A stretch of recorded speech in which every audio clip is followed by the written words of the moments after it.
Hey guys, how are we doing? So it's so weird. I was about to record a reaction to a Mother's Basement video, which was You Gotta Watch Planet With, because that's a really good anime, and I was going to see what he actually has to say on the matter, and I feel like it may have missed, people's attention, because, but anyway, I'm absolutely loving That Time I Got Reincarnated as a Slime. It's amazing. It's so good. It's amazing. I really look forward to it every week, a new episode. And then he's gone and done You Gotta Watch That Time I Got Reincarnated as a Slime. And I'm like, boom! Watching this one. Anything to do with That Time I Got Reincarnated as a Slime, I'm watching that. This is going to be boss. You've got to watch That Time I Got Reincarnated as a Slime. It's my favourite thing right now. So let's just get into this. That Time I Got Reincarnated as a Slime is a silly, lighthearted isekai comedy that keeps its tongue planted firmly in its cheek as it toys around with the tropes of RPGs and fantasy stories. It's the kind of show where the main character's biggest concern as he's dying is making sure that his friend nukes his hard drive before any of his family sees it. Yes, the kind of show where dragons act like tsunderes and elves run hostess bars. But it's also a lot more than that. This wouldn't be the first time I've said a show has heart, and it probably won't be the last either. But in a subgenre crowded with cynical, repetitive, low-quality cash-ins, equally cynical though often hilarious parodies, and depressing, dark subversions, That Time I Got Reincarnated as a Slime, there's got to be a better way to shorten that, has a refreshing air of earnestness and optimism about it that has made it one of my favorite shows to keep up with. It's so upbeat and cool. If you've looked at it and written it off as yet another generic isekai series, or even given it a shot and found its laid-back pace to be a little boring, I can't exactly blame you. It's not the kind of anime that jumps out as a must-watch to either casual otaku or arty-farty Rakugo enjoyers like myself. But I really do think it's one of the best of the season. Up there with Zombieland Saga, Run with the Wind, Bloom Into You, and Rascal Does Not Dream of Bunny Girl Senpai, or Wascally Wabbit for short. And if you'll lend me a few moments of your time, I'd like to explain why. That's going to necessitate a few spoilers, so if you'd prefer to just take me I don't mind, I've seen it. Come back for the rest of my thoughts after you've watched the show, this is your warning. There will be one particularly spoilery bit that I'll give an extra warning for, but if you feel like you need more convincing, stick around and let me show you just how much of its power level Slime Incarnation is hiding. Alright. I am killing it with these English short names today. Boom. As the name of the show suggests, That Time I Got Reincarnated as a Slime is about a middle-aged Japanese guy, a 40-year-old virgin to be precise, who dies in a random knife attack and is reincarnated as a cute light blue blob of sentient flesh-eating goo with the ability to mimic the appearance and abilities of any other creature that it eats. So awesome. Armed with more intelligence than your average slime, that is to say, any intelligence at all, the slime begins absorbing magic rocks and plants and gaining immense power as a result. So good. In the cave where he wakes up, he eventually meets Veldora Tempest, an ancient and powerful storm dragon who was sealed away there long ago, trapped in a magical bubble from which he can't escape. And then they become friends. They become best friends. What else is either of them going to do? Best friends. Veldora gives the slime the name Rimuru Tempest, making him part of his family and,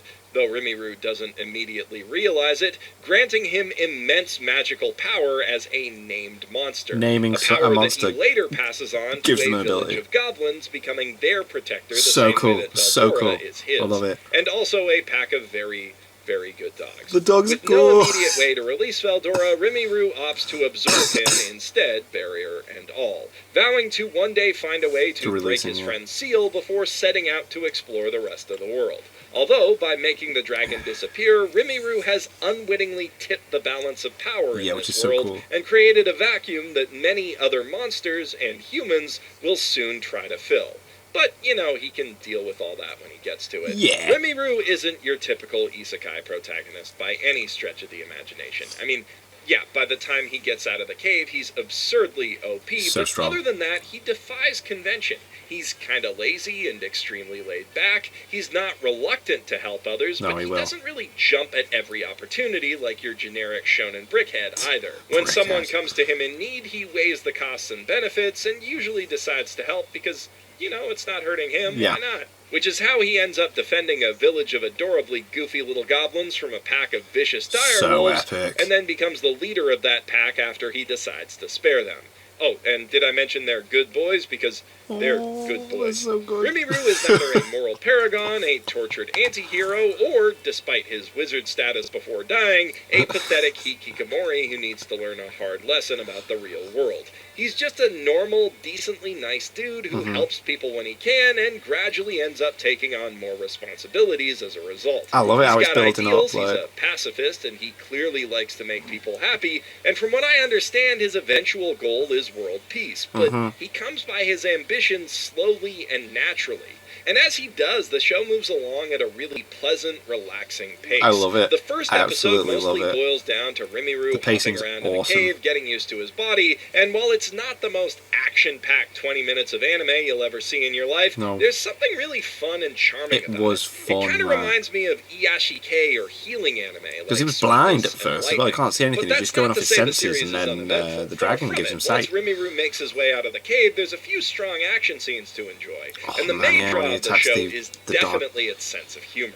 It can be uproariously funny when it wants to be, though in a very different way from the mostly mean-spirited jabs of Konosuba. It tends to derive more humor from awkwardness and wordplay than from people being stupid or being assholes or being stupid assholes. And while I love Konosuba to death, it's nice to finally have a less raunchy, more lighthearted modern fantasy comedy to complement it. One thing that it has in common with Konosuba, though, is strong visual comedy, which is enhanced greatly by its vibrant, cartoony art style and character design. Very well animated. I've said this before, but Slime Incarnation's soft colors and expressive, unique designs, particularly its pre-evolved goblins, remind me a lot of Wind Waker and, to a lesser extent, Okami. Like those games, the way that the characters in this world express themselves is just kind of inherently funny and charming on its own, but the show has plenty of great gags and jokes beyond that.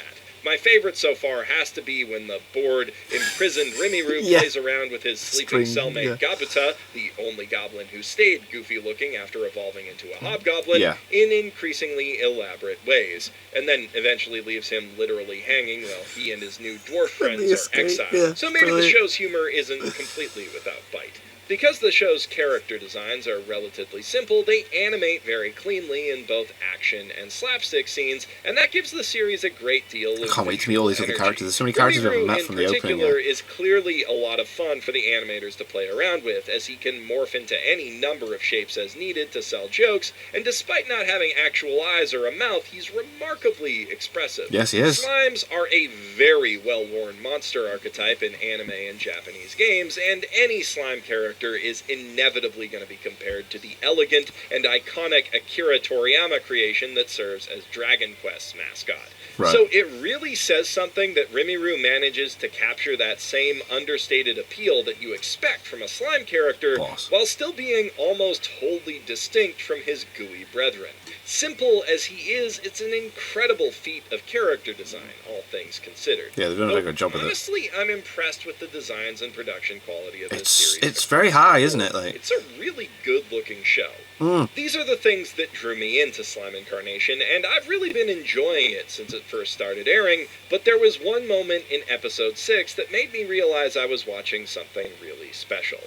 Obviously, this is going to be more of a spoiler than anything I've said up to this point, so skip ahead to this time code if you want it to stay a surprise. Okay, so in episode 6, Rimuru has a run-in with a group of hapless adventurers who passed so cool. The cave they were in the cave, in episode 2, as they come to investigate the forest at the behest of their guild. Accompanying them is a young woman in a mask who, so to cool. Rimuru's utter shock, is able to eat through that mask. Also, she's apparently Japanese. Maybe I yes, she is. led with that part. From now, it's not like Slime Incarnation is the first isekai anime where the protagonist runs. She's from the real world, drawn in as well. Recreators ReZero, Konosuba, and The Devil is a Part-Timer all beat it to that particular punch. But it does do something pretty cool with the idea. Shizue is from Japan, but she's not from Rimuru's time. Different time She's from the 1940s, which was not a great time to be, well, anywhere really, but Japan especially. As a kid, Shizue was caught in an Allied air raid and saw her mother die horribly in the bombings right before she was transported to the other world by a summoner. Seeing her frail, burned body, the summoner just about left her for dead before deciding it might be worth trying to bond her body with the fire spirit Ifrit and turn her into a living weapon. So, yeah, not the best day. Young Shizue was whisked away from the earth at the worst moment of her life and has spent who knows how long. Oh god, no, what a horrible moment that was. Alone, doing the bidding of an apparently wicked master. Yep. In a very sweet act of kindness, though, Rimuru decides to use his slime abilities to share his memories with her and show her something beautiful to cheer her up. See what Japan is like now. God damn it, that was so funny when he accidentally did that. He shows her his memories of Japan's reconstruction following the war and the growth of Tokyo's skyline into the bustling metropolis. Really nice that he did that. For a girl apparently enslaved by her summoner, whose last memories of her home were what must have seemed like the end of the world, that's a pretty incredible gift. It's nice, very nice thing to do. Even in the bleakest of moments, there is hope for peace and a brighter future. And that may just be the sentimental artsy-fartsy Rakugo watcher in me talking, but that scene blew me away. I loved it. Not only is it executed beautifully, but it's a brilliant concept. The idea of using this other world as a bridge to allow someone from modern Japan to share its brightest moments with someone who only saw it at its bleakest is genius. It's so creates clever. An instantaneous and powerful bond between these two characters who've just met in a way that makes they are destined to be together forever. Cliche. It single-handedly begins to justify the somewhat hokey plot point that a fortune teller foretold that Shizue and Rimuru were destined to be together. Before this scene, I was rolling my eyes a bit at what I thought was silly wish fulfillment, but afterwards I am 100% on board this particular ship. It's such a good But if we can put the romantic catharsis aside for a moment, I think this scene also exemplifies the show's two greatest strengths, which I'll speak about in slightly broader terms so that our spoiler-shy friends can come back in. A few times now, Slime Incarnation has shown a remarkable capacity for finding grounded, human moments in outlandish concepts and when fantasy he banishes cliches. his friend, From an ancient and powerful dragon sealed away beneath the earth to stop his reign of terror, who just feels really lonely and wants a friend, to a nasty, scheming bureaucrat who cheats his way to the top and breaks down crying when he realizes his king let him get away with it because he believed in his potential and wanted to see him better himself. A belief that he just now snuffed out with his own awful behavior. I could find plenty more examples between the. I really liked as well that the king was upset that they lost the slime, or any kind of relationship with him, because he created a potion 100% recovery, not 98, which they'd never seen before, and because the way he acted, they lost him. First appear. Even Gabuta, well, okay, maybe not Gabuta, and all of the major characters thus far have demonstrated a very believable balance of good traits and flaws, and very human vulnerability.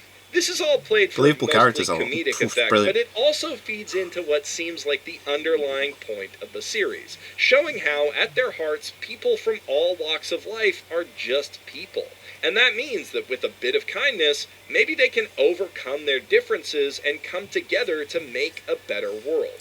I don't know if Slime Incarnation handles this message flawlessly. Its allusions to World War II have thus far been a little less critical of Japan's role than they probably should be, and I wouldn't like to see it whitewash that in favor of a pacifistic message, but it's still a positive and unambiguously hopeful message that I really appreciate. Especially in a world where cynicism seems increasingly to be the norm. I don't know, maybe it's just me, but in anime not aimed at kids, unironic optimism seems to be pretty scarce. If you see it at all, it's a mindset generally framed as kinda dumb, or at least unsophisticated. So it makes me happy to see a show that's well written and funny, with strong production values and great acting, that champions the idea of being nice to people, making friends, and doing what Episode you can 7, to make sorry, the world spoilers, around but you a better place, you get to see the dragon again. and frames the guy trying to do that as intelligent and capable.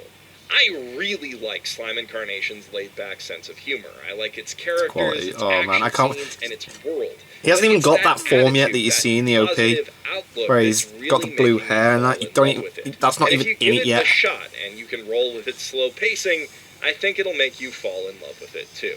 Now, Slime Incarnation doesn't have a lot in it that I'd classify as straight-up wish fulfillment, unlike a lot of isekai anime, but Rimmiru's predator power is definitely something I wish I had. Unfortunately, in the real world, we can't just gain new skills by eating people, and even if we could, I'm pretty sure that's at least a misdemeanor, but luckily, we do have Skillshare. Oh, okay. Skillshare is an online learning community where you can pick up just about any skill that might interest you with little to no need for cannibalism. With a Skillshare Premium membership, you'll have access to I think that time I got Reincarnated Slime's like my favourite thing right now. Writing, it really to is. Cooking, to blacksmithing, like, I've left a few that's anime to like build up episodes so I can watch them in a learn chunk, much but I just can't leave that time I got Reincarnated Slime alone. Can't leave it. So good. Like me, or maybe throwing together some Skillshare. A lot of people have been sharing this website around. Sharing editors of every skill level. Seems like whatever interests you and whatever your knowledge is, Skillshare can help you improve. And the best thing is, it's affordable. An annual subscription will run you just $10 a month. But if you I might get the now, manga as well, but I don't have to know. pay that. Like, I'll wait and see how many episodes it gets. I don't want it to be a 13 thing, it probably will be. Most of these series will get their first 2 months of Skillshare Premium entirely free. So what are you waiting for? Be more like Rimmiru and start absorbing new knowledge today at skl.sh/basement3. Link in the doobly-doo. Let me know in the comments below what your favorite isekai anime is. As for mine, I think I'll be putting together a list of my own sometime soon, so if you want to see that, make sure you click that subscribe button. These characters aren't even interesting now, I'm so intrigued. Hit the like button next to it, too. Apologies if this video sounds a little weird. I'm on vacation right now, and my recording environment is far from the best, but I hope you still had a good time watching this. Tune in Tuesday when I'll be putting out a tribute to the late, great Stan Lee. I'm Jeff Thu, professional shitbag, signing out from my mother's basement. Boop, boop, boop, boop, boop, boop, boop. No, that's Duck's Tucker's ending. That was awesome. Good video. That time I got Reincarnated as Slime, I cannot recommend it enough. Like, it is so goddamn good. It has everything. The characters are interesting. It is funny. They're believable. There's interesting stuff going on. The world itself that they live in has some interesting things going on as well. Every time you have an episode where you kind of go, wait a minute, how did that happen? You know, if you have a moment where it's like, that makes no sense, it then eventually makes sense. Like, there's an episode where our little goblins left, and then they leave without him, and I'm thinking, wait, how does he, where, what? And then the episode afterwards, he's with them, and I'm like, what's going on here? And then he's like, I found you could actually summon these dogs when I was in the cell, and then he actually teaching them how to summon it, and that's how he actually got there. I was like, that's so cool, everything, like, it's really well written, and, love it. So, and it gets emotional, like, spoilers, but, like, that little dog and the girl that she's with when she's younger, being controlled by a master, she burns them to death because he commands her to, and she can't help it, and it's like, no, it's so sad. But yeah, it's boss. So yeah, that time I got Reincarnated as a Slime. Watch it. And thank you guys very much for watching. What did you guys think of that? What do you guys think of this? Click like, subscribe if you haven't already. Leave comments down below. Let me know if you're watching discussing future videos, and I'll see you guys, all of you guys, next time. Bye. Oh.